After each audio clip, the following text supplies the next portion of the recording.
Hello there. Today we talk about how to use sleight of hand magic against demonic sorcery. Let's just look at the fundamental components of each of those methods. First of all, sleight of hand magic. Now that's a consciously defined trick. For example, a card trick. You can also look at pickpockets and the tricks they use on people, and footballers with dummies, nutmegs. That's soccer to those of you who don't know what football is. And these kind of tricks where an opponent is looking at you, but it's going too quick for their consciousness to register, and it also involves diversion from what's taking place, where you're doing one thing but you're making the opponent concentrate on something else. So it's like you know what you're doing. You're not out there doing something that science can't explain. Yeah. So you observe the fundamental laws of motion. Things move in a way that can be described scientifically. If you're hiding a card, you move it so quick, but it's still moving through space-time in a way that doesn't violate the three laws of motion of classical physics. And the user, the one who's doing the trick, does not engage his or her unformed form or resonance. You don't use your resonance solely or in isolation.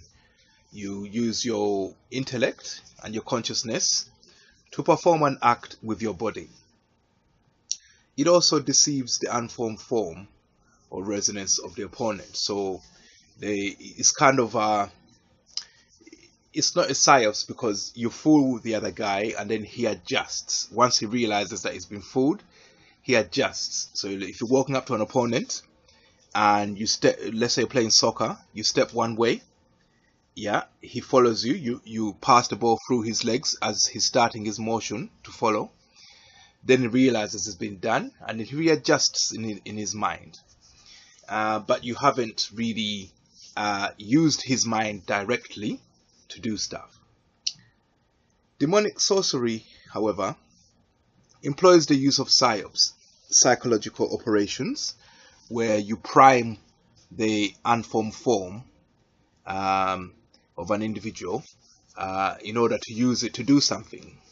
So it's divination, because it's the Almighty who's supposed to use our unformed form. The Almighty is an unformed form, and we are of the Almighty. That form there should only be used by the Almighty, but there's people who attempt to use it by carrying out psyopses. The fundamental aspects are not really understood. No one understands how resonance works. No one understands why when a photon goes through two slits, it forms a diffraction pattern. We don't understand it. When we try to look, it stops happening. So we don't really understand the fundamentals scientifically. We can replicate it, but we just don't understand what's going on fundamentally. So it violates the fundamental laws known to science.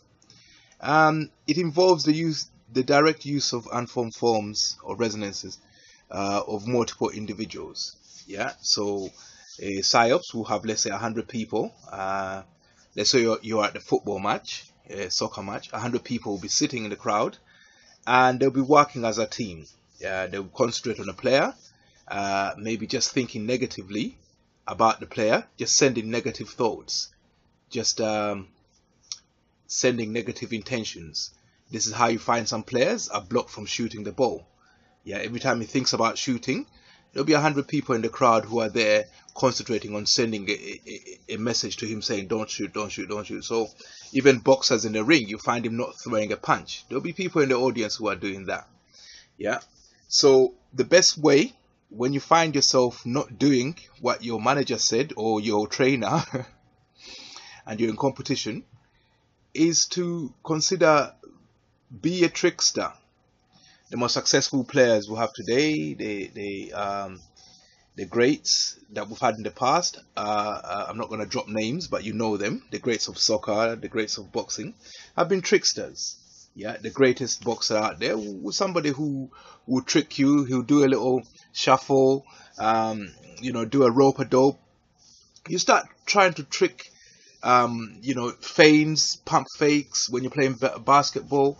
You start trying to trick what's locking you because when you pretend to be going one way, the people in the audience who are locking you will be saying, don't go that way, don't go that way, don't go that way. They'll concentrate on that. But if it's just a pretend, you give them that and then they lock that direction. The other direction is free. You pretend to go that way, go that way. So you employ that sleight of hand magic, and that's how we deal with demonic sorcery. So it looks like it's a fun thing, but it's a very serious thing. Yeah, sleight of hand magic eventually will help us deal with demonic sorcery. And you've also got to learn to be tricksters. This is tricking in a benevolent way, but this is tricking in a malevolent way, where you aim to do harm to someone. It can be used for good, but normally when you're in competition with other people, it's used against you. Yeah, so you have to be someone who likes to play tricks on people, tricks that are understood, not tricks that involve unknown forces, tricks that you design mathematically.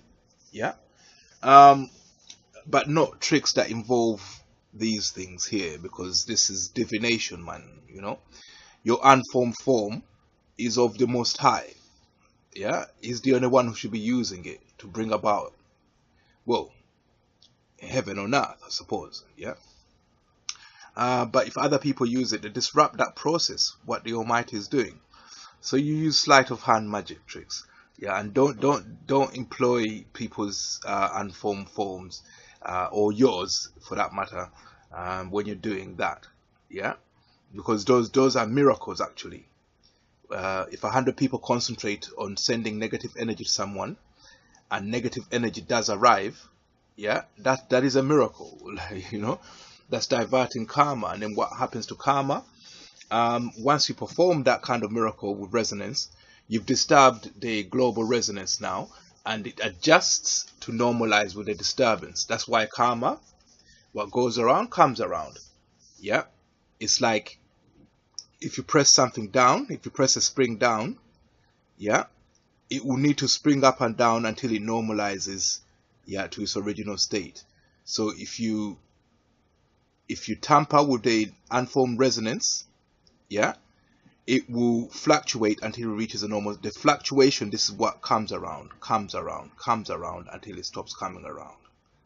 Yeah, so we'd rather not use the resonance that is our consciousness when performing tricks. You'd rather keep it fundamental laws of motions, which balance themselves out. Every action has a reaction. You rather keep it to that, and you have an action. You move your hand real quick, and you feel the air passing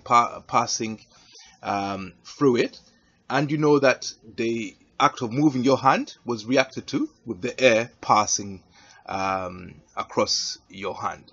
So there's nothing gonna come back. Yeah, everything is in equilibrium. But to bring equilibrium to the unformed form, once you start touching it, it's a springy motion. It means things will just keep coming back round periodically until they reach a point where they're in equilibrium.